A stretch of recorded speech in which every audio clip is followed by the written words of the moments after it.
আর কত পারছে? তোর মাথায় উঠে নাচবো আমি? আমি এই বিয়ে মানি না। বাসর তো অনেক দূরের কথা। নেহাত আব্বা জোর করে বিয়েটা করাইছে, নাহলে তোর মতো মেয়েকে আমি জীবনে বিয়ে করতাম? আসলে তোকে আমার পছন্দ ছিল না, আর কোনোদিন পছন্দ হবেও না। আমি এই বিয়ে মানি না। জাস্ট যা হওয়ার তো হয়েই গেছে, এখন মাইনা নেন। সবকিছু আপনি মাইনা নিলেই দেখবেন সুন্দর। একটু মানা নেওয়ার চেষ্টা করেন। আসছে, মানায় নিলে সব সুন্দর না? মানুষটা চাইলেও সবকিছু মেনে নিতে পারে না, আমিও পারবো না।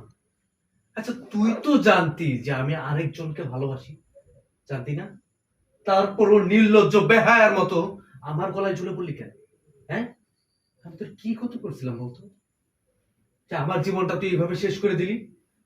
আমি এই বিয়ে মানি না, আমি কখনো মানতেও পারবো না। তুই জাস্ট মাথার ভিতরে এটা ঢুকিয়ে রাখ, তুই আমার বোন না। আমি জাস্ট, বাবা জোর করেছিল, বিয়েটা করছি, এই পর্যন্তই শেষ। আমাদের সম্পর্ক এর বাইরে কিচ্ছু না।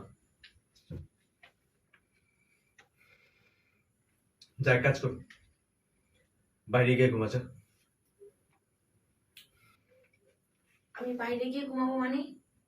আমি যদি এখন বাইরে যাই ঘুমাই, তাহলে তো মামা দেখে ফেলবো। না না না আর মামা না দেখলে না, এটা আমার না। কষ্ট হবে। আমাদের বাসর রাত, আজকে আমাদের ভাষ্য রাত।